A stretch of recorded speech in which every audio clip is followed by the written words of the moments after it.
of us go to Florida. We don't necessarily Oh yeah, let's go to Florida, baby. register with the embassy. And so when you look at the number, it's just an indication, but that's clearly not the entire picture.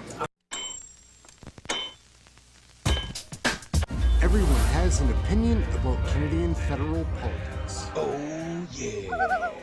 Hey gang, what's up? Just Aaron right here. We're gonna take a look at Mélanie Joly, our Minister of Affairs, Foreign Affairs, Global Affairs, some kind of affairs. Stellantis is investing $13 billion of their own dollars into the United States to create 5,000 auto jobs. Meanwhile, this Liberal government gave Stellantis $15 billion taxpayer dollars, and they fired 3,000 auto workers.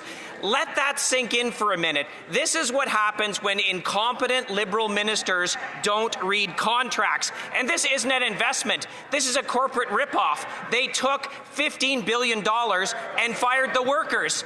How does this incompetent minister sleep at night? Take very seriously when it comes to investing taxpayers' money. And when it comes to Stellantis, we had a deal. They broke it. And we'll make sure that we get our money back, period. Unlike that minister, I've actually read the contracts. And if she actually had a legal case to do anything about the 3,000 workers that got fired in exchange for $15 billion, they would have sued. But guess what? They haven't. And you know why, Mr. Speaker? And all Canadians should know the extent of the incompetence of this Liberal government. The jobs guarantee in those contracts are not worth the paper they're written on. If I drafted that as a first-year law student, I would have got an F. How does this minister stand here and defend this terrible contract? Mr. Speaker, we have no lesson to take from the Conservative. In 2009, when the Harper government decided to bail out and shake hands, GM and Chrysler at the time, they gave $28 billion of Canadian taxpayers' money without no job guaranteed. You know what happened, Mr. Speaker? 2 GM plants closed, one in Oshawa, another in Windsor. One Ford assembly plant closed as well, and one Orion bus plant closed in Mississauga. This is their record. We're creating jobs, and we're fighting for them. Oh, yeah. Thank you, Madam Chair. Minister, welcome to committee. Thank you for joining us this afternoon. You mentioned Stellantis, so I might as well start there with the auto sector. Were you concerned when you saw the testimony last week from your officials that indicated that no one person read the contract front to back before that was signed? Well, first and foremost, I think we have to put things in context. If you look actually at what was discussed and what my deputy minister at the time said, is that he was not involved in the redaction of the contract, nor was I, of course, because we were not in our positions at the time. As you know, the contract was signed some years ago, and you were not in your position neither. Now, what is clear is we both since then read the contract, and of course I can answer any questions about that. When was it that you read the contract? Well, when the issue... Was it last week? Was it 2 years ago?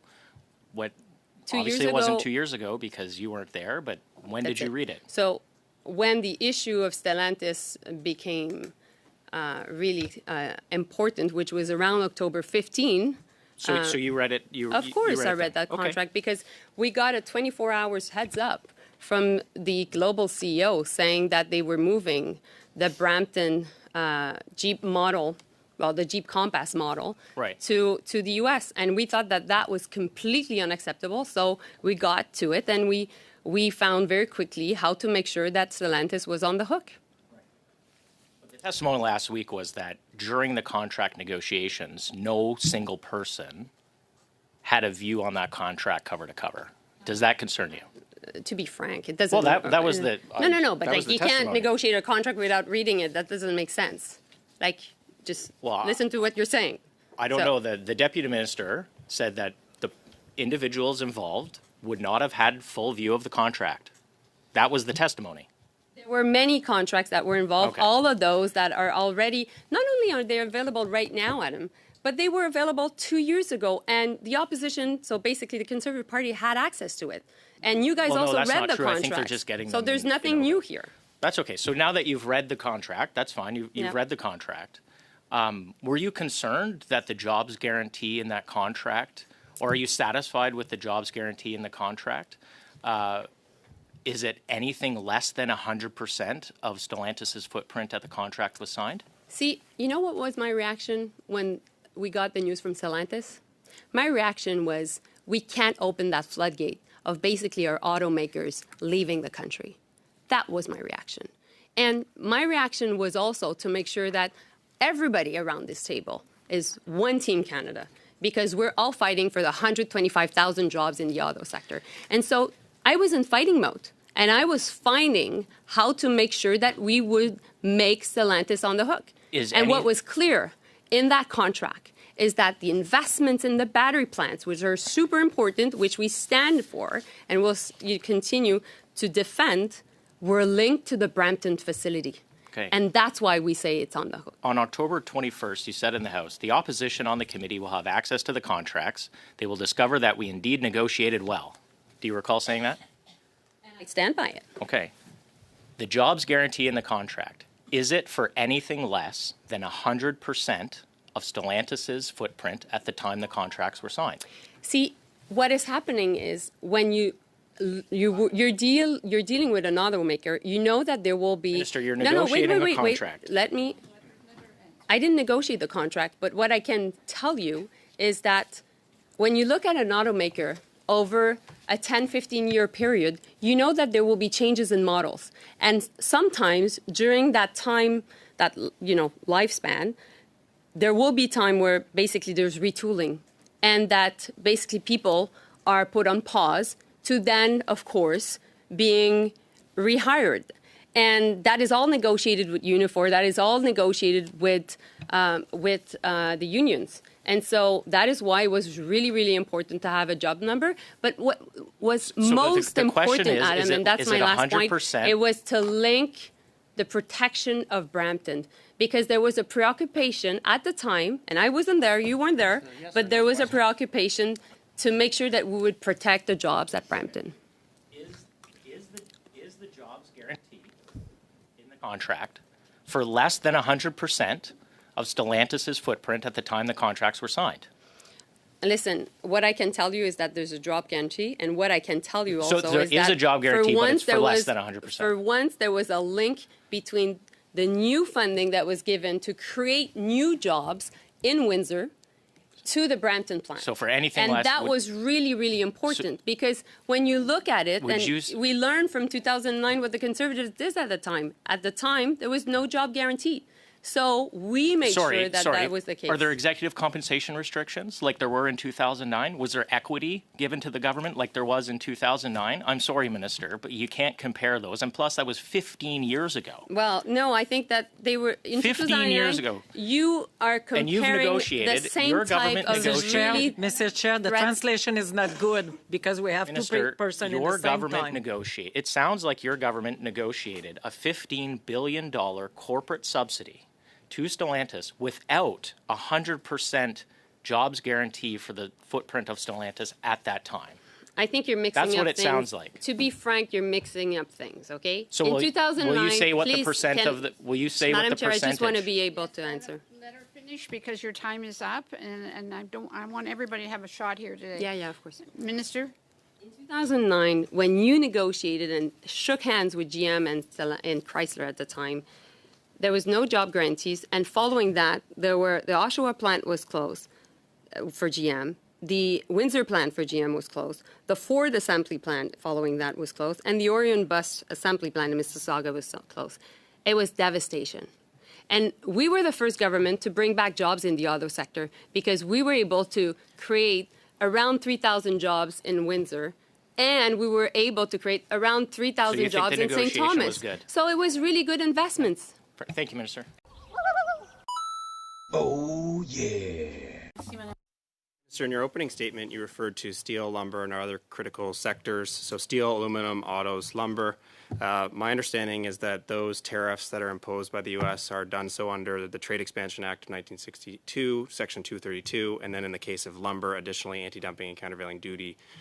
Is that correct? Do I have that right? Well, yeah, it's a fact. There's also a presidential an executive order for fentanyl, fentanyl-related tariffs Right, under the and those IEEPA. would be the IEEPA tariffs. Exactly, but they're on pause. Right, and so you're following the court case in the United States, Voss Selections, which is dealing with the IEEPA tariffs? I am, but as MP, like you, because I'm not in charge of the negotiation.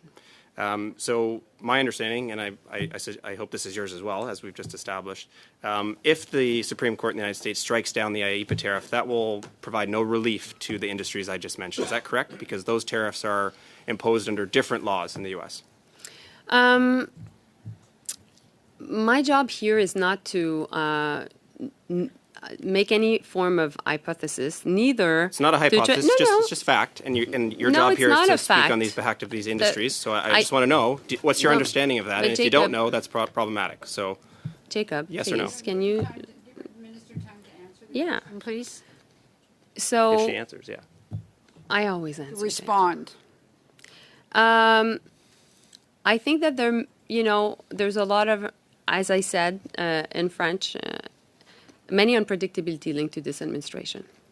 The U.S. Supreme Court decision is obviously something that the negotiating team is following, and I must say, the entire world is following.